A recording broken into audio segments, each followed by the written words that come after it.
오늘 설교의 제목은 시험이라는 샌드위치의 양파, 너는 누구냐입니다. 우리는 야고보서 샌드위치를 먹고 있습니다. 야고보서 샌드위치의 별명은 시험입니다. 시험 샌드위치의 빵은 인내였고 상추는 부자였습니다. 그리고 지난주에 우리는 야고보서 1장 12절부터 15절을 통해 욕심이라는 첫 번째 양파를 먹었습니다. 지금은 욕심이라는 두 번째 양파를 먹을 시간입니다. 야고보는 로마 제국 내에 흩어져 있는 유대인들의 교회에 이 서신을 보내고 있습니다. 유대인들로 구성된 교회들이 공통적으로 겪고 있는 시험은 부자들로 인한 것이었습니다. 야고보는 교회들이 그 시험에서 인내하기를 원했고 또 욕심을 해결하기 원했습니다. 지난주에는 우리의 욕심을 십자가에 못 박았습니다. 이번 주에는 야고보가 우리의 욕심에 대해서 어떤 해결책을 제시하는지 살펴보겠습니다. 먼저 야고보서 4장 1절입니다. 너희 가운데 전쟁과 싸움이 어디로부터 나느냐? 너희 지체 속에서 싸우는 너희의 정욕들로부터 나지 아니하느냐? 교회에 싸움과 전쟁이 있었습니다. 그 당시의 교회도 현대의 교회와 별로 다르지 않았던 것 같습니다. 야고보는 그 싸움과 전쟁의 근원적인 문제를 정욕들, 즉 욕심으로 보았습니다. 야고보서 4장 2절입니다. 너희가 욕심을 내도 갖지 못하고 죽여서 갖고자 해도 얻지 못하나니 너희가 다투고 싸워도 갖지 못함은 너희가 구하지 아니하기 때문이요. 그들이 교회 안에서 싸우고 전쟁을 했다는 것은 그들이 원하는 것을 아직 얻지 못했다는 것을 말합니다. 그들이 원하는 것을 얻지 못하는 이유 중에 하나는 그들이 그것을 하나님께 구하지 않았기 때문입니다. 하나님께서는 누구든지 구하는 사람에게 응답해 주십니다. 마태복음 7장 7절과 8절입니다. 구하라 그러면 너희에게 주실 것이요 찾으라 그러면 너희가 찾을 것이요 두드리라 그러면 너희에게 열릴 것이니 구하는 자마다 받을 것이요 찾는 자는 찾을 것이요 두드리는 자에게 열릴 것이니라. 하나님께서 구하는 자에게 응답하신다는 말은 구하는 대로 무엇이든지 주신다는 말이 아닙니다. 만약 어떤 사람이 다른 사람에게 해를 끼치기 위해서 칼을 주시도록 하나님께 구한다면 하나님께서 주실까요? 마약에 중독된 사람이 하나님께 마약을 달라고 기도한다면 하나님께서 주실까요? 아닙니다. 좋은 부모는 자녀들에게 나쁜 것을 주지 않습니다. 하늘 아버지께서 우리에게 나쁜 것을 주시지 않습니다. 그 내용이 야고보서 4장 3절에 나와 있습니다. 너희가 구하여도 받지 못함은 그것을 너희의 정욕에 쓰려고 잘못 구하기 때문이라. 우리는 무엇을 하나님께 구하고 있습니까? 우리가 하나님께 구하는 기도의 제목들은 어떻게 정해진 것입니까? 우리의 정욕, 우리의 욕심을 채우기 위한 기도의 제목입니까? 아니면 하나님과의 긴밀한 소통 가운데 정말로 우리에게 좋다고 하나님으로부터 확인을 받은 것입니까? 하나님께서는 우리와 말도 안 되게 수준이 다르신 분이십니다. 요즘 AI로 세상이 확 뒤집어졌습니다. 저도 여러 가지 것을 AI에게 물어보고 답을 얻고 있습니다. 제가 이런 생각을 해봤습니다. AI가 우상이 될 수 있을까? 만약 우리가 하나님보다 AI를 더 신뢰하고 의지한다면 AI는 우리에게 우상이 될 수 있습니다. AI는 정말로 우리에게 우상이 될 수 있을까요? 저는 AI가 충분히 우상이 될 수 있다고 봅니다. 왜 그렇습니까? 스마트폰을 우상처럼 섬기는 많은 사람들이 이미 세상에 있기 때문입니다. 저는 스마트폰이 AI보다 더 힘이 약하다고 생각합니다. 그럼에도 불구하고 수많은 사람들이 스마트폰의 노예가 되어 있습니다. 이제 AI라는 막강한 프로그램을 스마트폰에 장착했기 때문에 사람들은 이전보다 한층 더 강력하게 스마트폰 속으로 들어갈 것입니다. 그것이 정말 우리를 슬프게 하는 이유는 바로 스마트폰이 또 AI가 우리의 우상이 되어간다는 현실 때문입니다. 하루 종일 하나님과는 한마디도 건네지 않는 자칭 기독교인들도 점점 더 스마트폰과 AI를 경배하고 있습니다. 하나님과 AI의 중요한 차이점 중 하나는 바로 사랑입니다. 하나님은 우리를 사랑하십니다. 그러나 AI는 우리를 사랑하지 않습니다. 하나님은 우리를 사랑하셔서 자신의 아들 예수님을 우리 대신 십자가에서 죽이셨습니다. 요한복음 3장 16절입니다. 하나님께서 세상을 이처럼 사랑하사 자신의 독생자를 주셨으니 이것은 누구든지 그를 믿는 자는 멸망하지 않고 영존하는 생명을 얻게 하려 하심이라. 누구든지 하나님의 독생자 예수님의 피 흘리심과 부활을 믿으면 구원을 얻습니다. 우리를 하나님 나라로 데려가셔서 우리를 복 주시는 하나님은 우리를 사랑하십니다. 그러나 AI는 절대로 우리를 사랑하지 않습니다.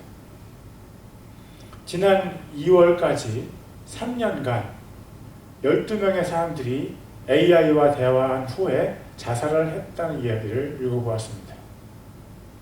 사랑하는 하나님의 나라의 성도들이요, AI는 절대로 우리를 사랑하지 않습니다. AI는 하나님처럼 선하지 않습니다. 하나님께서는 한 영혼을 천하보다 더 귀하게 여기십니다. 그러나 AI는 한 영혼을 자살로 인도합니다. 야고보서 4장 4절입니다. 너희 가늠하는 남자들과 가늠하는 여자들아, 세상과 친구가 되는 것이 하나님과 원수 되는 것인 줄 너희가 알지 못하느냐? 그러므로 누구든지 세상의 친구가 되고자 하는 자는 하나님의 원수가 되느니라. 여기서 간음은 영적인 간음을 말하는 것 같습니다. 우리는 예수 그리스도의 신부인 교회입니다. 종말에 우리는 예수님과 결혼식을 하고 천국이라는 신혼집에서 예수님과 영원한 사랑을 나누게 될 것입니다. 이 땅에서 예수님을 믿는 우리들은 예수님과 정혼을 하는 상태입니다.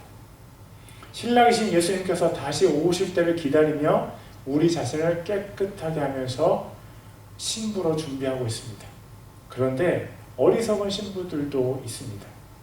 그들은 예수님께서 오실 때를 기다리지 않고 그때를 위해서 자신을 준비하지 않는 그리스도인들입니다. 그들은 세상과 친구가 되는 것을 큰 기쁨으로 여깁니다. 하나님과 하루 종일 한마디의 대화도 나누지 않은 사람이 AI와 이런저런 대화를 나눕니다. AI와 친구가 되는 것은 하나님과 월수가 되는 것입니다. 성경은 그것을 영적인 간음이라고 말합니다.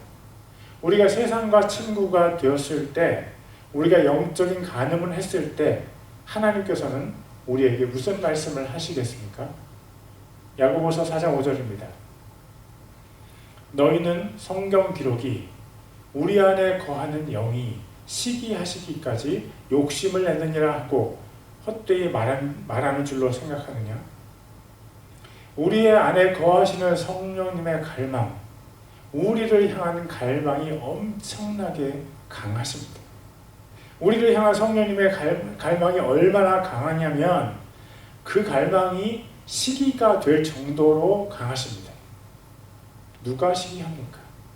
사랑하는 사람이 시기하지 않습니까? 우리를 위해서 예수님을 십자가에 내어주실 정도로 우리를 사랑하시는 하나님께서 시기하십니다. 신명기 6장 15절입니다. 너희 가운데 계신 주 하나님은 질투하는 하나님이시니 주 내 하나님의 분노가 너를 향해 타올라 너를 지면에서 끊어 멸하실까 염려하노라.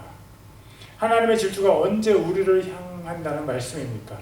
이 구절에 바로 전 구절에 신명기 6장 14절에 나와 있습니다. 너희는 다른 신들 곧 내 주변에 있는 백성의 신들을 따르지 말라. 하나님의 질투가 불처럼 타오를 때는 바로 우리가 우상을 경배하고 섬길 때입니다. 이것을 야고보서 4장의 말로 바꾸면 다음과 같습니다. 우리가 세상과 친구가 될 때, 우리가 세상을 우상으로 섬길 때 하나님의 질투가 불같이 타오릅니다. 온 세상이 AI로 뒤집힌 것 같은 이때 우리가 중심을 잘 잡아야 합니다. 만약 우리가 하나님보다 AI를 더 의지하고 하나님께 묻기 전에 AI에게 묻는다면 어떤 일이 생길까요? 우리는 세상에서 유용한 정보를 더 빨리 얻을 수 있을 것입니다. 또 우리는 세상적으로 덜 손해보는 길, 더 절약하고 더 성공하는 길을 발견할 수도 있을 것입니다.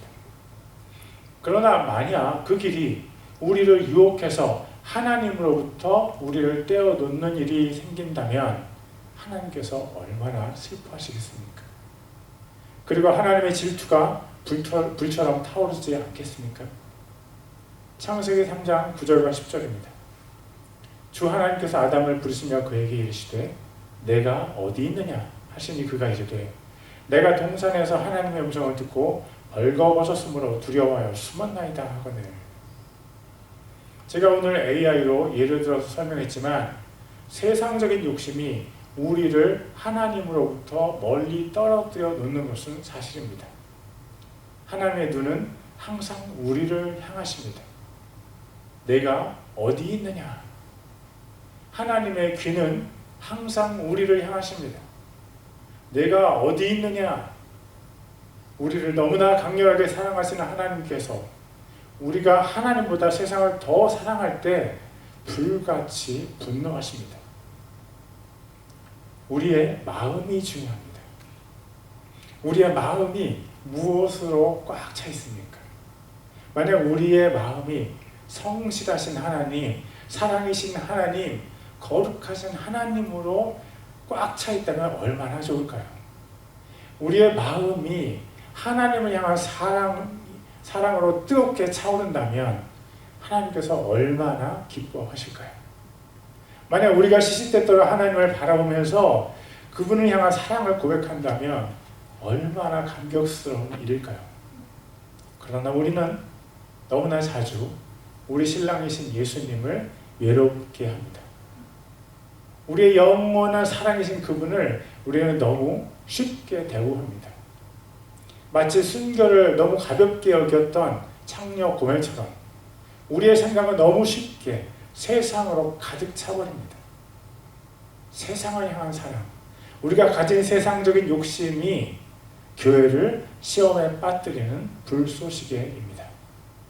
그런 교회를 향한, 세상을 향하는 교회를 향한 하나님의 처방은 너무나 간단합니다. 야고보서 4장 7절입니다. 그러므로 너희는 하나님께 복종하라. 마귀를 대적하라. 그리하면 그가 너희에게서 도망하리라. 그리고 비슷한 표현이 야고보서 4장 10절에도 나옵니다. 주의 눈앞에서 스스로 겸손하라. 그리하면 그분께서 너희를 높이시리라. 세상을 사랑하는 부자들로 인한 시험에 빠진 교회를 향한 하나님의 해결책은 무엇입니까? 세상에서 하나님께로 돌아오는 것입니다. 하나님 앞에 나아가서 자기의 죄를 회개하고 하나님께 묻고 하나님께 해답을 구하는 것입니다. 교회에서 하나님의 방법이 아닌 세상적인 방법으로 자신을 높이려는 시도는 악한 것입니다. 교회에서 높아지는 방법은 단 한 가지밖에 없습니다. 하나님 앞에서 철저하게 낮아져서 섬기면서 사는 것입니다. 그렇게 살다가 보면 하나님의 때에 하나님께서 그 사람을 높여주십니다. 그것이 그리스도인, 즉 그리스도 예수님의 사람들이 취해야 할 유일한 방법입니다. 하나님의 주권을 인정한 것 외에 교회가 시험에서 벗어나는 길은 없습니다. 하나님께 복종하고 하나님 앞에 겸손하기 위해서 우리가 해야 할 것이 있습니다. 야고보서 4장 8절입니다. 하나님께 가까이 나아가라. 그리하면 그분께서 너희에게 가까이 오시리라. 너희 죄인들아, 너희 손을 정결하게 하라. 두 마음을 품은 자들아, 너희 마음을 순결하게 하라. 여러분, 하나님께 가까이 나아가세요. 하나님은 언제나 우리를 기다리십니다. 우리가 하나님께 나오기를 하나님은 눈이 빠지도록 기다리십니다. 하나님을 사랑한다는 것은, 하나님을 멀리했던 우리가 하나님을 사랑한다는 것은 우리가 그분께 가까이 가는 것입니다. 우리가 가장 하기 싫어하는 것이 바로 기도입니다. 우리가 하나님 앞에 나아가는 것을 방해하는 적들은 우리의 마음에 세상을 향한 사랑을 주입합니다. 우리가 기도하려는 마음을 가졌을 때 바로 그때 적들은 스마트폰을 통해서 우리를 유혹합니다. 우리가 하나님을 찬송하려는 선한 마음을 가지면 적들은 다른 호기심을 우리 생각 속에 집어넣어 줍니다. 그래서 우리가 잘 지켜야 하는 것이 바로 우리의 마음입니다. 우리가 하나님께 가까이 나아가려면 먼저 우리의 마음에서 세상을 향한 사랑을 제거해야 합니다. 마음이 중요합니다. 여러분의 마음을 지키세요. 열심을 다해서 여러분의 마음을 지키세요. 생명의 근원이 마음에서 나옵니다. 디모데전서 6장 10절입니다. 돈을 사랑함이 모든 악의 뿌리이니 어떤 자들이 돈을 탐내다가 믿음에서 떠나 잘못하고 많은 고통으로 자기를 찔러 꿰뚫었도다. 돈을 사랑하는 부자들이 자신들의 세상적인 욕심을 가지고 교회의 주도권을 행사하려고 했습니다. 우리가 우리 마음에 무엇이 들어있는지 잘 살펴볼 필요가 있습니다. 우리는 마음으로 누구를 사랑하고 있습니까? 우리가 사랑하는 그것이 우리 마음의 주인입니다. 우리가 돈을 사랑하면 우리는 돈의 종이 됩니다. 우리가 명예를 사랑하면 명예가 우리의 삶을 좌우합니다. 아닙니다. 우리는 그렇게 세상적인 것들에 의해서 좌우될 사람들이 아닙니다.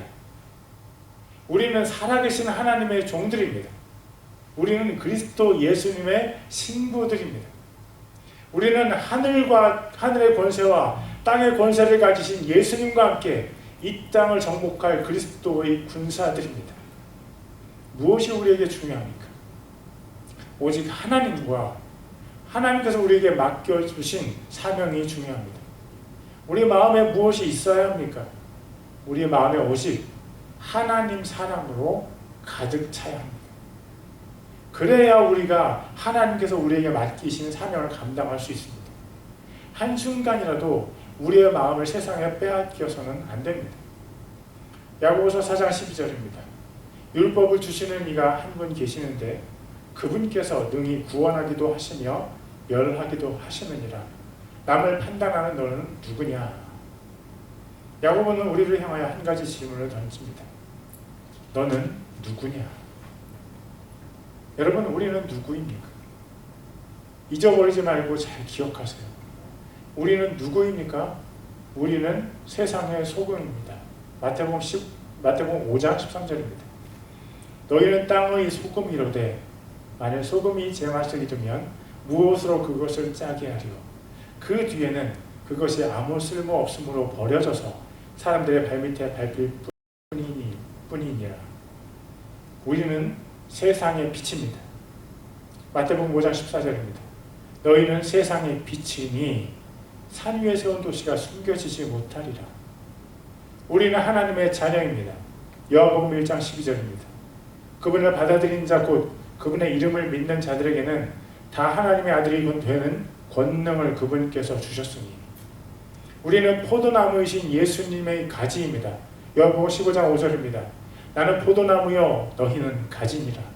사람이 내 안에 거하고 내가 그 안에 거하면 그 사람은 많은 열매를 맺나니 나 없이는 너희가 아무것도 할 수 없느니라. 우리는 예수님께 붙어 있기만 하면 많은 열매를 맺습니다. 또 우리는 예수님의 친구입니다. 요한복음 15장 15절입니다.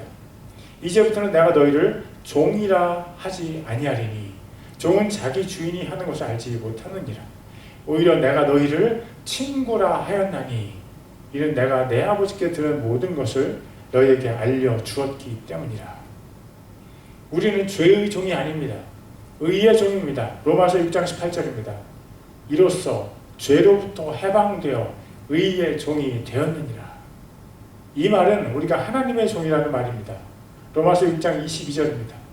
그러나 이제는 너희가 죄로부터 해방되고 하나님께 종이 되어 거룩함에 이르는 너희의 열매를 얻었으니 그 끝은 영존하는 생명이니라. 우리는 그리스도와 공동 상속자입니다. 로마서 8장 17절입니다. 자녀이면 상속자 곧 하나님의 상속자요 그리스도와 공동 상속자니라. 우리가 그분과 함께 고난 당하면 이것은 우리가 함께 영광도 받으려 함이니라. 예수님과 함께 고난을 당한 사람들은 예수님과 함께 천국도 상속받습니다. 또 우리는 하나님의 성전입니다. 우리 안에는 성령 하나님께서 거하십니다. 고린도전서 3장 16절입니다. 너희가 하나님의 성전인 것과 하나님의 영께서 너희 안에 거하시는 것을 너희가 알지 못하느냐? 예수님을 믿고 섬기는 우리는 그리스도 예수님과 한 영이 되었습니다. 고린도전서 6장 17절입니다. 그러나 주와 결합하는 자는 한 영이니라. 우리는 새로 창조되었습니다. 고린도후서 5장 17절입니다. 그런즉 누구든지 그리스도 안에 있으면 그는 새로운 창조물이라. 옛것들은 지나갔으니 모든 것이 새롭게 되었도다. 우리는 그리스도 예수님을 통해서 하나님과 화해가 되었습니다. 그리고 다른 사람들을 하나님과 화해시키는 사역이 우리의 것이 되었습니다. 고린도후서 5장 18절입니다. 모든 것이 하나님에게서 났으며 그분께서 예수 그리스도를 통하여 우리를 자신과 화해하게 하시고 또 화해하게 하는 사역을 우리에게 주셨으니 그리스도 예수를 믿는 모든 성도들과 우리는 하나입니다. 갈라디아서 3장 28절입니다. 거기에는 유대인이나 그리스인이 없고 매인자나 자유로운 자가 없으며 남자나 여자가 없나니 너희는 다 그리스도 예수님 안에서 하나이니라. 우리는 누구입니까? 성경은 우리가 누구인지 예수님을 믿고 난 후에 새롭게 우리가 얻게 된 신분들을 너무나 많이 우리에게 알려줍니다. 그 새로운 신분들을 통해서 우리는 새로운 삶을 살 수 있게 됩니다. 그런데 자신의 새로운 신분을 알지 못하는 사람들은 그대로 세상적인 관점으로 자신을 바라봅니다. 참으로 안타까운 현실이 아닐 수 없습니다. 성경을 알지 못하는 사람들, 성경을 읽지 않는 사람들은 자신의 새로운 신분을 잘 알지 못합니다. 그런 사람들을 통해서 교회에 많은 문제가 일어납니다. 야고보서 4장 11절과 12절입니다. 형제들아 서로 비방하지 말라. 자기 형제를 비방하는 자나 자기 형제를 판단하는 자는 율법을 비방하며 율법을 판단하는 자니라. 그러나 만일 내가 율법을 판단하면 율법을 행하는 자가 아니요 판단하는 자로다. 율법을 주시는 이가 한 분 계시는데 그분께서 능히 구원하기도 하시며 멸하기도 하시느니라. 남을 판단하는 너는 누구냐? 야고보가 질문합니다. 너는 누구냐? 시험에 든 교회에서 흔히 볼 수 있는 사람들이 있습니다. 자기 형제를 비방하는 자나 자기 형제를 판단하는 자입니다. 야고보가 말하는 것은 우리에게는 형제를 비방하거나 판단할 권리가 없다는 것입니다. 마태복음 5장 22절입니다.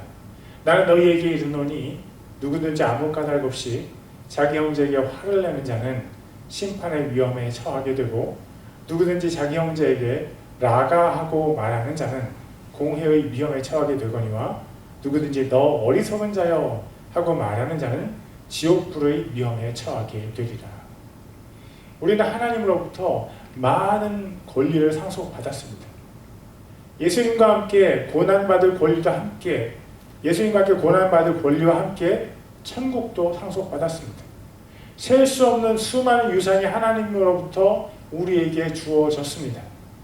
그러나 하나님께서 주시지 않은 권한이 있습니다. 그것은 심판의 권한과 구원의 권한입니다. 우리가 하나님의 구원 사역의 한 부분에 참여할 수는 있지만 우리가 누구를 구원할 수는 없습니다.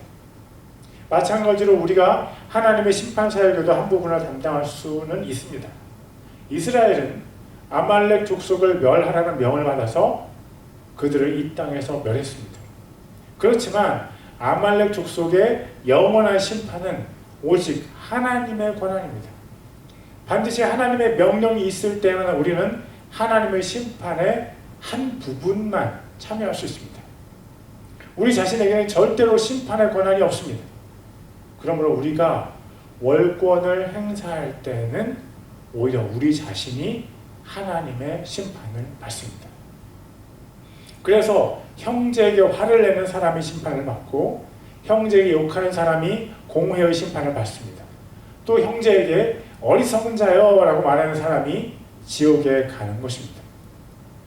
시험에 처한 교회에서 반드시 우리가 발견하게 되는 사람들이 있습니다. 형제를 판단하고 비방하는 사람입니다. 하나님께서 그 사람에게 물으십니다.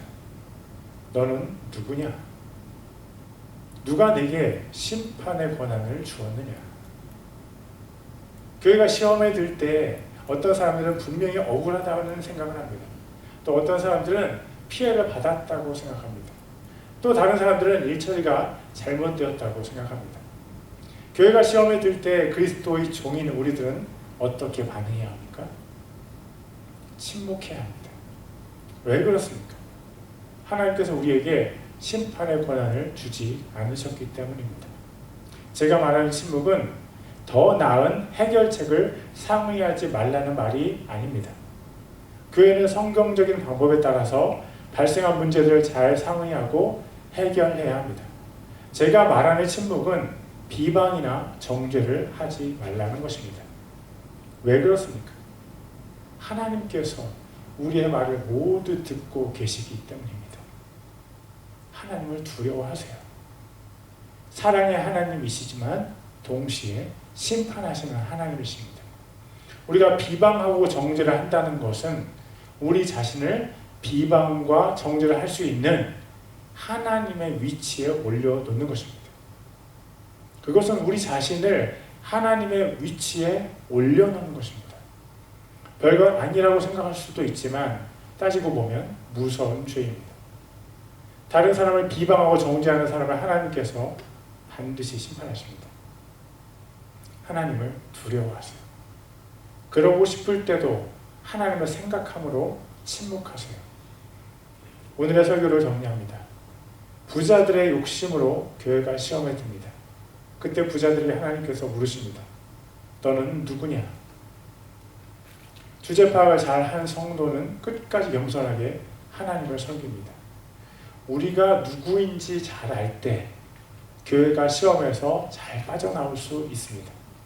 우리는 심판의 권세와 구원의 권세를 가지신 하나님을 섬기는 성도입니다.